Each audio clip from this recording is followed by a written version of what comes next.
Well, hello for another day. We continue on with another great reading in Genesis. I want to pick up kind of where we left off yesterday. We're back to the point where Jacob has worked now his 14 years for his father-in-law, and he is wanting to go home.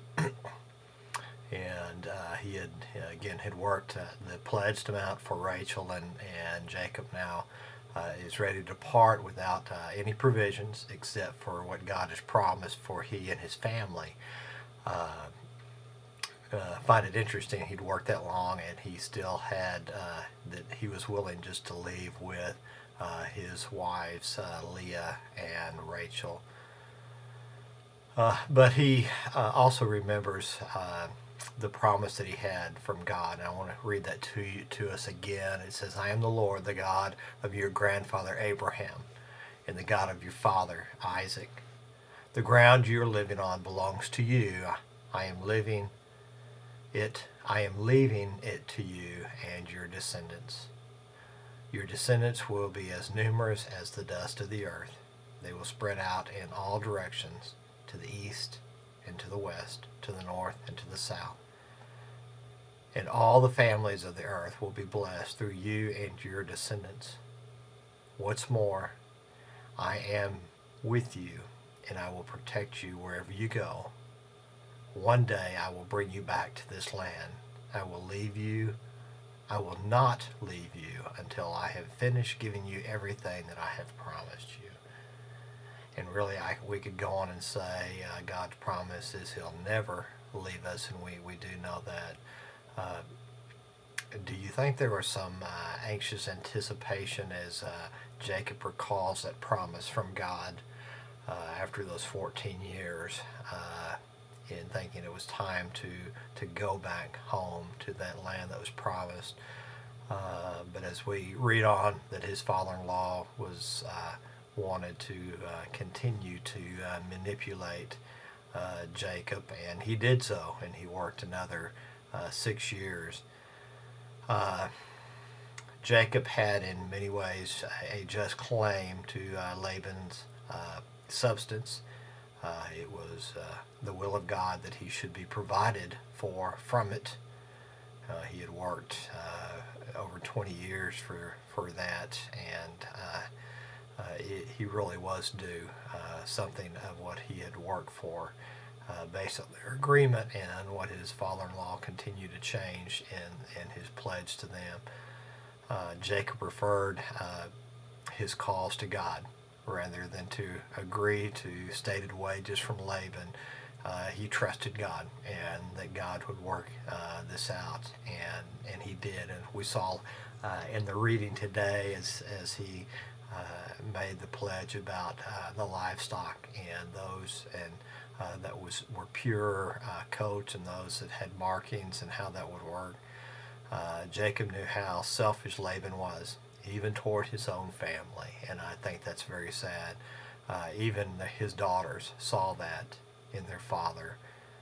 And when Jacob came to them at a point where he says, I've served and what I've pledged to your father, and he told them that it was time that for him to return back to the land of his ancestry, that both Rachel and Leah responded in this way. They said, that is fine with us. In fact, I noted it has an exclamation mark. That is fine with us. We won't inherit any of our father's wealth anyway.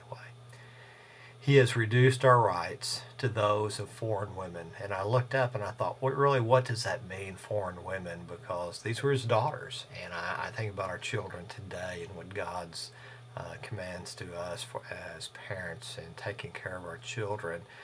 And it said in what I found that he just looked at them as strangers in his own house. And I think that's sad that a father would look at his own daughters in that way. But again, I think that's part of he was so greedy in what he did. And it goes on and says, all the wealth God has given you from our Father legally belongs to us and our children. So go ahead and do whatever God told you. And as we read today, they began their journey while Laban was out away shearing the sheep. The Lord will plead the cause for the oppressed, and He will honor those who simply trust His providence. And I think that's a strong statement, and I know I kind of stumbled through that, so let me say that again. It says, the Lord will plead the cause of the oppressed, and honor those who simply trust His providence. And that's exactly what we have seen in the life of Jacob, as he was oppressed by his father-in-law and treated poorly, and even to the point now where we saw him treat his own flesh and blood poorly. But I want to go back and take a minute and look at Laban again. He was a very selfish man. Selfish men consider themselves robbed of all that good that passed them. Again, but selfish men consider themselves robbed of all that goes past them. And they covet. Their covetousness will even swallow up natural affection. And I think that's what happened with Laban and his daughters, is he became so selfish in what he wanted in his earthly possessions that he gave up his natural affections for his daughters.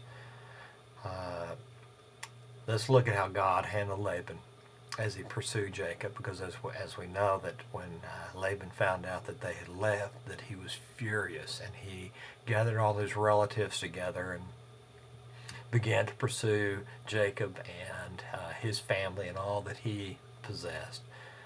And the night before Laban catches up with Jacob, God appeared to Laban and said, I'm warning you, leave Jacob alone. And I found that interesting, because many times when we give a warning such as that, we always put an or else on there. And there was no or else from God. He simply said, leave him alone.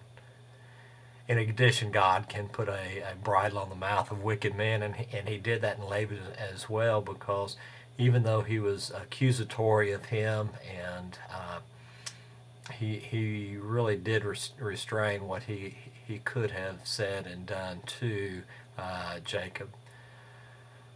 Foolish Laban, to call those things his God, which could be stolen. And that's what he was looking for. He was looking for the things that Rachel had stolen out of his house, the gods out of his house. And the statement I found in there, it says, enemies may steal our goods, but not our gods, but not our God. And in this case, his gods were earthly things, man-made things. And our enemies may steal the things that we own, but our enemy cannot steal our God. And as we see here again, as Jacob's done before, and we've seen with others, they come to a point where they place a stone as a marker, as a reminder of all of the pledge that they had made to each other and before God. And I think it's important to note, again, it's a big G and not a small g in reference to the false gods of Laban. This was a pledge before Jacob's God. I am.